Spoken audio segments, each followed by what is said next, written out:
अमेठी बाबा भीमराव अंबेडकर के सम्मान में पदयात्रा का दूसरा दिन। संग्रामपुर शाहजीपुर न्याय पंचायत में देवी का पुरवा में ग्राम सभा में सभी लोगों के साथ पदयात्रा कर बाबा साहब के नारे लगाते हुए अमित शाह माफी मांगो का नारा लगाते हुए पदयात्रा किया गया। पदयात्रा युवा कांग्रेस के जिला अध्यक्ष शुभम सिंह के नेतृत्व में अमेठी के बाद संग्रामपुर में निकाला गया। पदयात्रा निकालने का एक उद्देश्य यही है कि जिस तरीके से सदन में बाबा भीमराव अंबेडकर साहब का अपमान किया गया, ये बहुत ही निंदनीय है। बाबा साहब के सम्मान में पदयात्रा निकाला जा रहा है।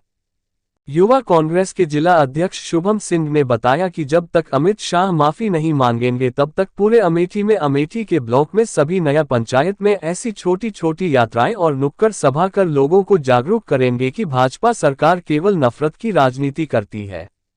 बाबा साहब के नाम पर दिखावे की राजनीति करते हैं लोग। दिखावे की वोट की राजनीति करने वाले बीजेपी के लोग हैं और गृह मंत्री अमित शाह को तुरंत से तुरंत बाबा साहब के स्मारक के सामने और देश के सामने तुरंत से तुरंत माफी मांग लेना चाहिए। जब तक माफी नहीं मांगेंगे ऐसे छोटे छोटे पद यात्रा जारी रहेंगे।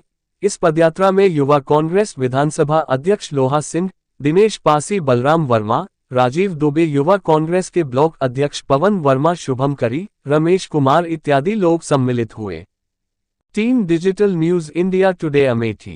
कांग्रेस का जिला अध्यक्ष हूँ और मैं आप सबके बीच में इसलिए आया हूँ, मेरा एक अभियान चल रहा है। जिस तरीके से आप सब जानते होंगे, सब आप टीवी देखते हैं, समाचार पत्र पढ़ते हैं, जिस तरीके से भरी सदन में, राज्यसभा सदन में अमित शाह ने बाबा साहब का नाम लेकर जिस प्रकार से अपमान किया, ये बहुत ही निंदनीय है, गलत है। इसको कोट पूरे कांग्रेस पार्टी राहुल गांधी से विरोध करने के बाद, वहाँ पे जब राहुल गांधी विरोध कर रहे थे तो राहुल गांधी जी से लड़ाई लड़ लिए, प्रियंका गांधी जी से लड़ाई लड़ लिए। बताइए, बाबा भीमराव अंबेडकर एक संविधान निर्माता है। इन्होंने अब कितनी कुर्बानियाँ की होंगी देश की आज़ादी में। तब से जब महात्मा गांधी काल रहा है, महात्मा गांधी ने आंदोलन किया, उस समय देश में इनको आज़ादी की आम भूमिका थी। कानून पारित करके उचित शिक्षा व्यवस्था लागू किया बाबा साहब ने। बाबा साहब उस समय कानून मंत्री थे, कांग्रेस के पंडित जवाहरलाल नेहरू के समय में। बाबा साहब हमेशा से समाज की बातों को उठाते रहे, चाहे दलित परिवार हो या वंचित परिवार हो या कोई भी कोई एक विशेष वर्ग की बात नहीं करें। बाबा साहब पूरे संविधान को रचे। क्या इस समय भाजपा के राज्य में संविधान सुरक्षित है? बताइए आप सब, बताइए, संविधान सुरक्षित? बाबा साहब ये 400 पार के नारे लगाते थे। अगर 400 कहीं पार हो जाता तो ये सदन में ये दलित, वंचित और बाबा साहब के बनाए हुए संविधान को सुरक्षित रख पाते? ये संविधान के नाम से नफरत करते हैं। बाबा की तस्वीर लगा के केवल वोट के पहले तो नहीं बोले, याद है? वोट के पहले बाबा के नाम की तस्वीर लगा के वोट मांग रहे थे कि सबसे बड़ा हम ही हैं बाबा के पुजारी।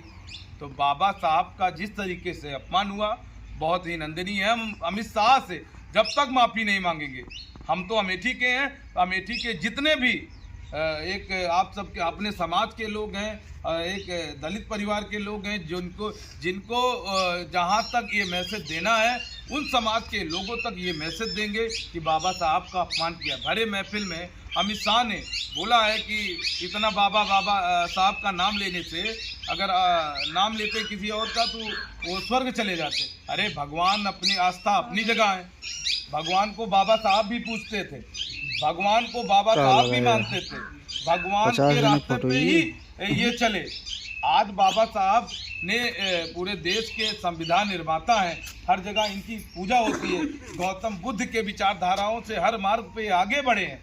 एक इनका जो समाज में जो लोगों की सेवा, त्याग भाव, उस समय ये कानून मंत्री थे। जानकारी थी तो तभी तो थे कानून मंत्री। आप बताइए, बहुत सारे उस समय, बताइए, विपक्ष में थे बाबा साहब। आप सबको अवगत है इनके बारे में इतिहास। उस समय विपक्ष में पंडित जवाहरलाल नेहरू के समय में इन्हें कानून मंत्री बनाया गया था। सही बोल रहा हूँ कि गलत? तो स्थान जो इनका है वही वो स्थान पे बाबा साहब का होना चाहिए। जिस तरीके से बाबा साहब का ये अपमान हुआ है, ये हिंदुस्तान के लोग शांत नहीं बैठेंगे। मैं अमेठी युवा कांग्रेस के तरफ से आप सबके इस ग्राम सभा शाहजीपुर शाजीपुर में उपस्थित हूँ, इस शाजीपुर न्याय पंचायत में उपस्थित हूँ, ये हमारे आप सबके बीच में उपस्थित हूँ। बस यही कहना है कि बाबा साहब का अपमान जिस तरीके से भरी सदन में हुआ है वो अमेठी के लोग, पूरे हिंदुस्तान के लोग बर्दाश्त नहीं करेंगे। तो हम पूरे आपके गांव के लोगों के साथ यात्रा करके बाबा साहब के सम्मान में यात्रा करेंगे और ये बताएंगे बाबा साहब में जो एकता है वो पूरे भारत में एक मैसेज देने का काम करता है। वो पूरे भारत में इस प्रेम के रास्ते को आगे बढ़ाने का काम करता है। न कि अमित शाह जैसे तड़ीपार लोगों ने पूरे देश में तड़ीपार थे कुछ समय पहले, ये इन्होंने इनके ऊपर तमाम आपराधिक मुकदमे हैं, तमाम मुकदमे इनके ऊपर। आज तानाशाही की सरकार है, कुछ भी कर ले, लेकिन बाबा साहब के रास्ते को आप चुने थे शुरू में, तब आपने सरकार में बैठे थे। आज आप बाबा साहब से पेट भर गया। इनको बुलाओ, कदम ही बैठिए, भुइयां बैठी यहाँ बाबा साहब से आपका ठीक कर रहे हैं भरी महफिल में, फोटो निकलवा दिया भरी सदन से, ये काम का अपमान है। जिन्होंने संविधान रचा, जिन्होंने इतनी बड़ी पुस्तक किताब का, जय जवान जय किसान, जय जवान जय किसान, बाबा साहब का अपमान नहीं सहेगा हिंदुस्तान, बाबा साहब का अपमान नहीं सहेगा हिंदुस्तान, बाबा साहब का अपमान नहीं सहेगा हिंदुस्तान। जय भीम जय भीम जय भीम जय भीम जय भीम जय भीम जय भीम जय भीम, बाबा साहब का अपमान नहीं सहेगा हिंदुस्तान, बाबा साहब का अपमान नहीं सहेगा हिंदुस्तान। बीजेपी सरकार मुर्दाबाद मुर्दाबाद मुर्दाबाद, भाजपा सरकार होश में आओ होश में आओ होश में आओ, बाबा साहब का अपमान नहीं सहेगा हिंदुस्तान। बीजेपी सरकार मुर्दाबाद मुर्दाबाद, जय जवान जय किसान।